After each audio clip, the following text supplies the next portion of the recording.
Dubai के शेख समंदर में 5 किलोमीटर तक फैला एक ऐसा आइलैंड बनवा रहे थे जिसके हर विला के बाहर प्राइवेट बीच मौजूद होगा। समंदर की खतरनाक लहरों को रोककर वहां एक लग्जरी आइलैंड बनाने का सुहाना ख्वाब जो दुबई के शेख ने देखा था, वो इंजीनियर्स और वर्कर्स के लिए एक घिनौना ख्वाब साबित हुआ। ज़ेम टीवी की वीडियोस में एक बार फिर से खुशामदीद। नाजरीन, इस वीडियो के पार्ट 1 में आपने देखा कि कैसे दुबई की कोस्ट लाइन जो सिर्फ 70 किलोमीटर पर फैली हुई थी, उसको 124 किलोमीटर तक फैलाने के लिए ये पाम शेप का आइलैंड डिजाइन किया गया। इस पाम शेप के आइलैंड को समंदर की लहरों से बचाने के लिए इंजीनियर्स ने जब एक आउटर वॉल बनाने का फैसला किया तो उसके लिए 99 लाख टन पत्थर अरेंज कहां से किए गए।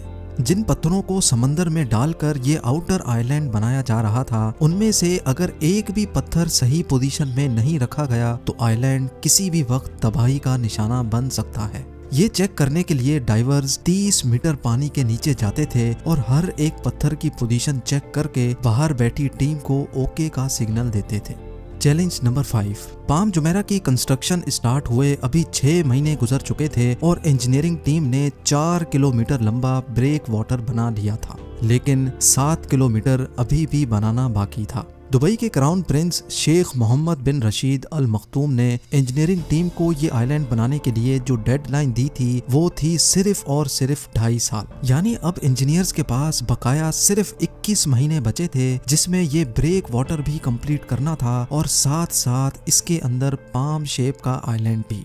इंजीनियर्स के लिए खड़ा होने वाला चैलेंज ये था कि अगर इन्होंने ब्रेक वाटर कंप्लीट करने के बाद अंदर के आइलैंड बनाने का काम शुरू किया तो ये शेख की दी गई डेडलाइन पर पूरा नहीं उतर सकेंगे, और अगर पहले अंदर के आइलैंड पर काम शुरू किया तो समंदर की लहरें इस आइलैंड को निगल जाएंगी।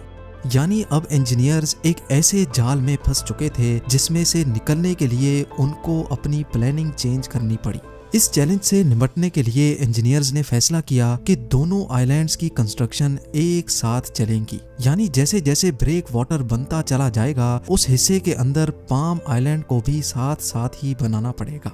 अभी ये प्लानिंग हुई ही थी कि सर्दियों का मौसम आ पहुंचा और एक नई मुसीबत गले पड़ गई। हर साल सर्दियों के मौसम में अरेबियन गल्फ तेज हवाओं के निशाने पे रहता है, जिनको शमाल स्टॉर्म्स कहा जाता है। इन तेज हवाओं की वजह से समंदर काफी भयानक हो जाता है, इतना भयानक कि इसमें ट्रेवल करना ही बहुत मुश्किल होता है। आइलैंड की कंस्ट्रक्शन के लिए समंदर का पुरसुकून होना बहुत जरूरी था। इस तूफान की वजह से 2 महीनों तक कंस्ट्रक्शन का काम हॉल्ट पे था, लेकिन इन 2 महीनों के दौरान कंस्ट्रक्शन टीम ने अपना टाइम जाया नहीं किया, बल्कि एक ऐसे मसले का सॉल्यूशन ढूंढने लगे जो वाकई एक बहुत ही मुश्किल टास्क था। Challenge number 6। पाम आइलैंड को बनाने के लिए 94 मिलियन क्यूबिक मीटर रेत चाहिए थी। अगर वजन के हिसाब से बात की जाए तो इस पाम ट्री शेप के आइलैंड को बनाने के लिए हैरत अंगेज तौर पे 1.5 करोड़ टन वजनी रेत रिक्वायर्ड थी, जो कि वाकई एक सर फिरा देने वाला टास्क था। चैलेंज ये नहीं था कि इतनी सारी रेत आइलैंड साइड तक पहुंचाई कैसे जाएगी, बल्कि चैलेंज ये था कि इतनी सारी रेत लाई कहां से जाएगी।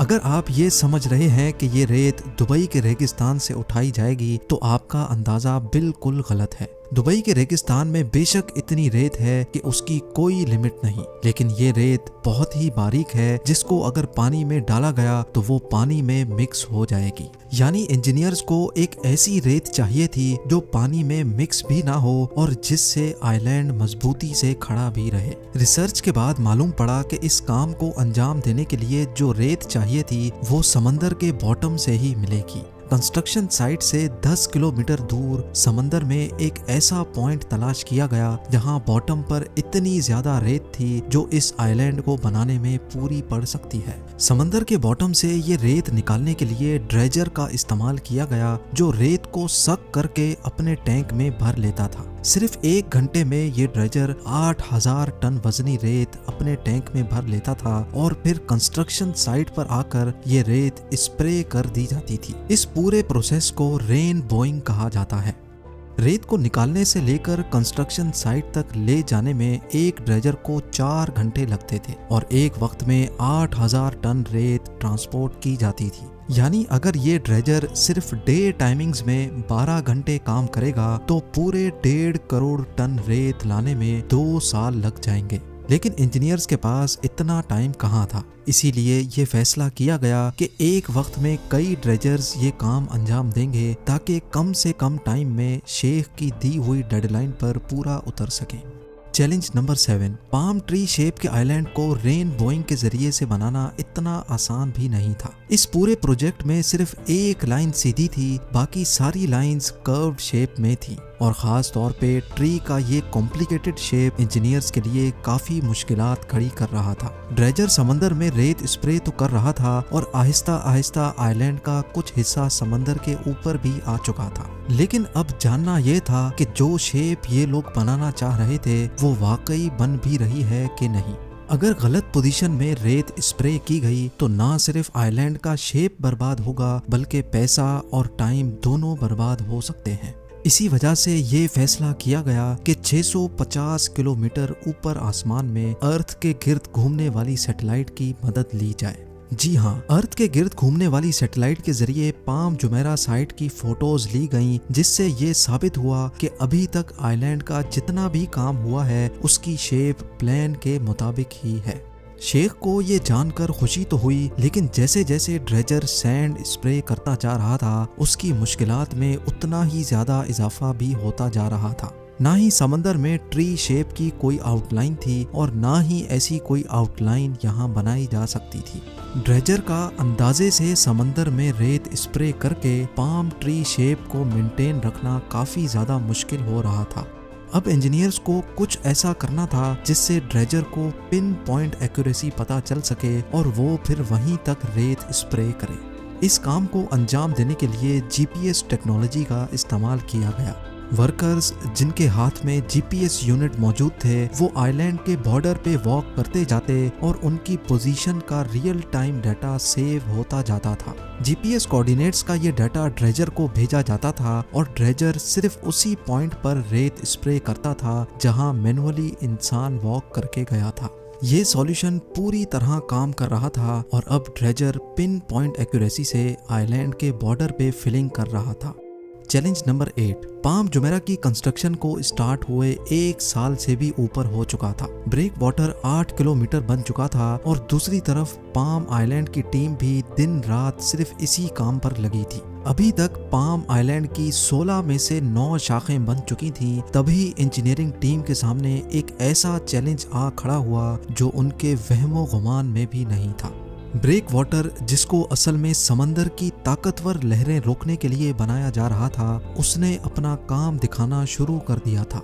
वो वाकई लहरों को तो अच्छी तरह रोक रहा था, लेकिन अब आइलैंड के अंदर पानी का बहाव कम हो चुका था। यानी जो पानी आइलैंड की अंदरूनी साइड पे था वो एक ही जगह खड़ा रहकर मैला और बदबूदार होने लगा था। ये एक ऐसा मसला था कि अगर अभी इसका कोई सॉल्यूशन ना निकाला गया तो इस बात का पूरा चांस था कि शेख का ये प्रोजेक्ट बुरी तरह से फ्लॉप हो जाएगा।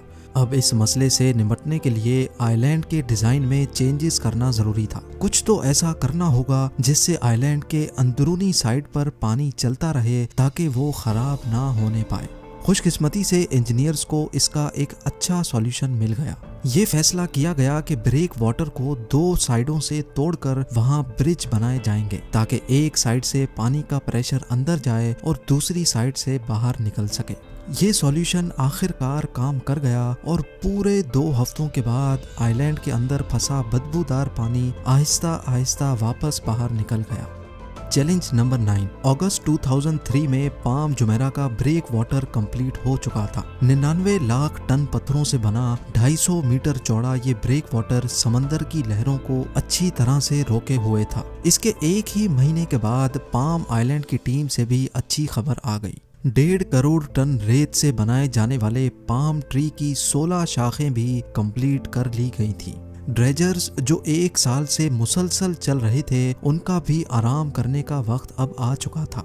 इंजीनियरिंग टीम ने वक्त से पहले ही हैरत अंगेज तौर पे पूरा आइलैंड कंप्लीट कर लिया था और अब इस पर विलाज, शॉपिंग मॉल्स और होटल्स बनाने की बारी थी। लेकिन मसले ऐसे थे जो किसी भी सूरत में इंजीनियरिंग टीम की जान नहीं छोड़ रहे थे। अब एंड टाइम पर एक ऐसा चैलेंज आ खड़ा हुआ जिसने पूरे आइलैंड के लिए खतरा पैदा कर दिया था। जो रेत डालकर पाम ट्री का शेप बनाया गया था वो रेत अभी भी लूज थी। वक्त के साथ साथ रेत कॉम्पैक्ट हो रही थी और आइलैंड के कई हिस्से वापस पानी में जाना शुरू हो चुके थे। शेख के सपने के मुताबिक इस आइलैंड पर मेटल रोड्स और हजारों बिल्डिंग्स बनना थी, लेकिन उसके लिए जरूरी ये था कि आइलैंड की रेत बिल्कुल ठोस हो। ये मसला पूरी इंजीनियरिंग टीम के गले में आ चुका था और इसी वजह से सारा काम एक बार फिर से हॉल्ट हो गया। इस मसले का जल्द अज जल्द सॉल्यूशन निकालना बहुत जरूरी था, क्योंकि ये वो पॉइंट था जब पूरी दुनिया की नजरें इसी प्रोजेक्ट पर टिकी थी और इस आइलैंड की वजह से दुबई के शेख की इज्जत दांव पर लगी थी। इस मसले के अलावा एक और मसला भी था। दुबई अपनी जियोग्राफिकल लोकेशन के हिसाब से वैसे ही अर्थक्वेक जोन के करीब है और अगर यहाँ कोई अर्थक्वेक आया तो इसके इंतहाई खौफनाक नताइज हो सकते हैं। पाम आइलैंड की रेत जो पहले ही कॉम्पैक्ट नहीं थी, अर्थक्वेक के सिर्फ एक ही झटके से ये पूरा आइलैंड ऐसे ही खत्म हो सकता था जैसे इस पॉट में पड़ी रेत पानी के अंदर जा रही है।